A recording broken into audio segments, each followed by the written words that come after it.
My name! What's my name? Coming from a highly agitated neighbor addressing these wild wanted criminals. Get ready for some crazy meltdowns today. Let's jump right into it.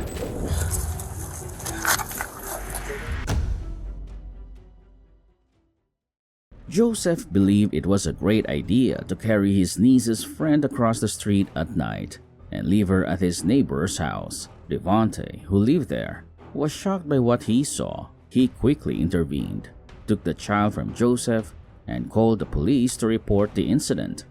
We know you're getting go get dressed. 17. Anybody en route could slow down. Nobody has a gun right now. 17, I copy. Alright, I'm Joseph. The only thing Devontae remembered about Joseph was that he was his neighbor who had done some yard work for him before. He was puzzled by why Joseph brought the girl he believed was being abducted to his house. Joseph claimed he was merely trying to help her cross the street safely.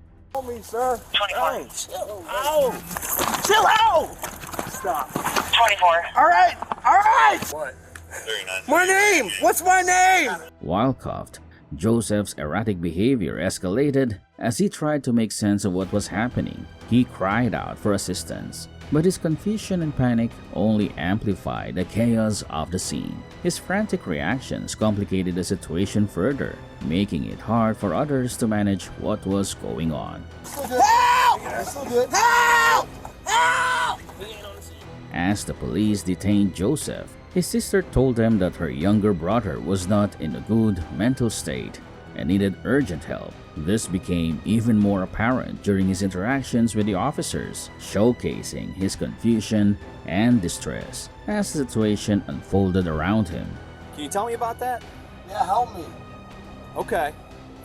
We're gonna get you some help. Help me. I was helping a little girl cross the street. I got tackled down on the floor. It was evident that Joseph was mentally unstable, as he had a total meltdown and couldn't handle even simple questions from the police. Meanwhile, the young abductee was scared but was finally back with her father. For Joseph, the night shifted from strange to a complete disaster in no time. There was a bunch of shit going on. I have a knife in my back and stuff. The officers tackled you to the ground. You're gonna help me, right? Joseph was clearly on the verge of a meltdown, struggling to answer questions while his anxiety and confusion grew increasingly overwhelming. You mean that they put you in this contraption No, nobody here? assaulted. So I'm trying to clarify what you mean. I'm handcuffed right You're now. handcuffed and you're in pain. I was tackled onto the floor. That's how it got hurt? Joseph was hit with multiple charges, including abduction, resisting arrest, and obstructing official business. He also had an outstanding warrant and was found to be in violation of a protection order. These serious charges suggested a complex legal battle ahead, with potentially severe consequences for his actions as the case unfolded. Police in St. Augustine, Florida, pulled over Alexandria Mason, 42, at around 7:30 p.m. She was suspected of having a felony warrant. The stop happened because she looked like a fugitive they were looking for and might have been driving under the influence. But I wanna see the paper before we get it. We're gonna bring this car up here and we're gonna pin your truck. Yeah, you bring your car and come up here and pin this back. In the middle of the investigation, Mason sped away, starting a high-speed chase with deputies that reached speeds over 120 miles per hour and covered 2 counties before ending in a crash.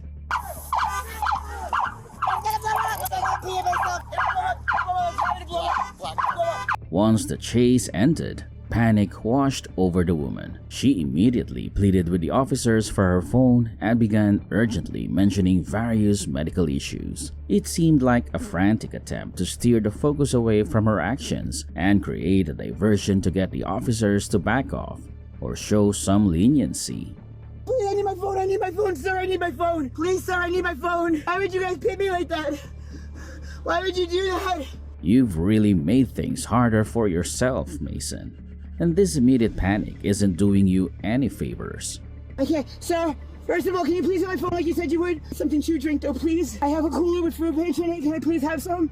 Mason was charged with DUI along with several other offenses. When she appeared in court, the judge reviewed everything on the list of charges, Her sentence or any plea deal was determined based on how the legal proceedings played out and the negotiations between the attorneys.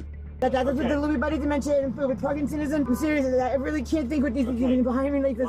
Losing your wits over something as simple as a pair of shoes to the point where the police have to step in and settle things down seems a bit much. But that's exactly what went down with this woman. Her outburst got so intense that it led to a full-on police response. You're not out here with shoes, are you? I didn't hit you, did I? Can you see? Where am I f***ing here? Her friend had already taken her belongings once before, and now it happened again. This time, the friend even threatened to throw everything away while the woman was staying at a halfway house. The police were called in to handle the situation. They had no choice but to step in and recover her things once more. Okay, I'm not moving, Danny. You can't get my shoes, then I don't know what the f*** Hit me one more time. Don't do that shit. You stay here. Can you tell me why he used his goddamn flashlight against me? The situation got even worse when she began threatening the police and even flashed them, while one officer was trying to calm her down. By reaching out to her father, she only escalated things further by making racist remarks. Her behavior only added to the tension, complicating an already difficult situation for the officers trying to help. You are black. You are a police person. Yeah, I don't know. If you're not a gang, nigga, who the f you is? The police were doing their best to avoid charging her with any crimes, but she made things more complicated by physically confronting them. By putting her hands on the officers, she forced them to take action, ultimately leading to her arrest. Rather than helping resolve the situation, her behavior made it harder for everyone involved. Come on. Put your hand behind your back. You were given multiple opportunities. It's clear that handcuffs can be a real wake-up call. Once detained, this woman's attitude toward the officers changed significantly. She went from being defiant to more compliant, recognizing the seriousness of the situation. The moment in cuffs made her see the consequences of her actions, allowing for a better interaction with the police. I'm sorry. You were trying to get your attention, please. We truly hope she's learned her lesson. Acting out and showing aggression typically leads to more problems and legal complications, creating a messy situation. Instead of resolving her issues, her behavior can cause additional trouble that complicates matters and results in consequences she may not have anticipated. Called ag assault. It's automatically an aggravated offense. I'm asking nicely. Just have a hat. No, I didn't. The whole But thing you from know I did not assault you. So I judge you able to review the camera. This next drunk driver crashed into a fire hydrant in New Mexico. When officers requested her ID, she threw a tantrum, complaining that she didn't want to spend an eternity in jail. Her outburst made an already tense situation even more difficult for the police.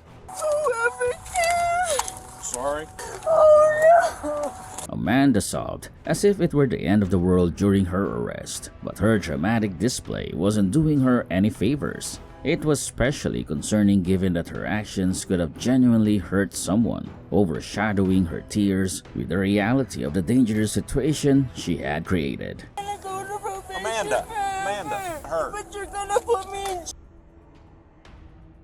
It was clear that the woman had DUI written all over her face, so the cops asked her to take a sobriety test. Unfortunately, that proved to be too much for her to handle, leading to a dramatic reaction that underscored her inability to cope with the situation. You gotta stop crying.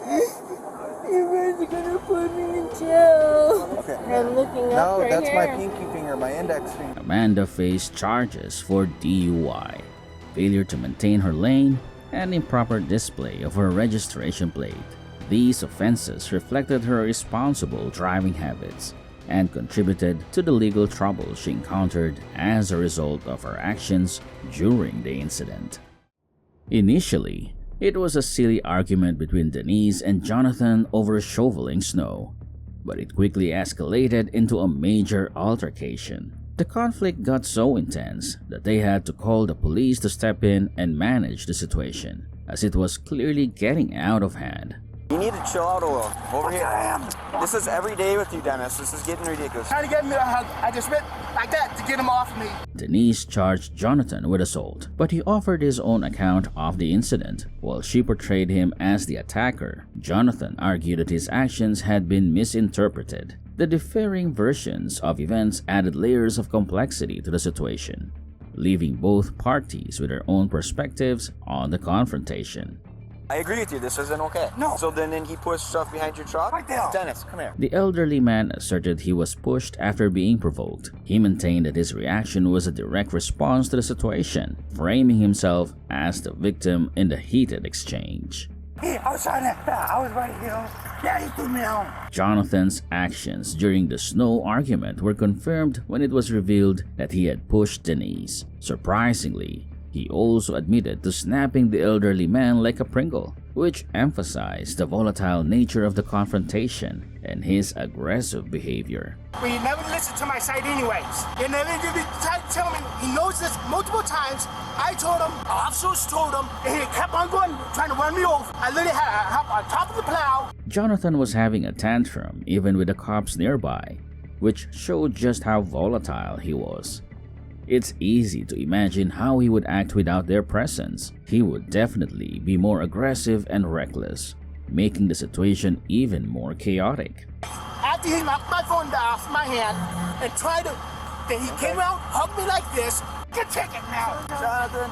His meltdown was absolutely unnecessary, especially for an adult acting so dramatically. It's just one more issue that the police have to handle, complicating their responsibilities even further. The added drama creates an even more challenging environment for officers trying to maintain control of the situation.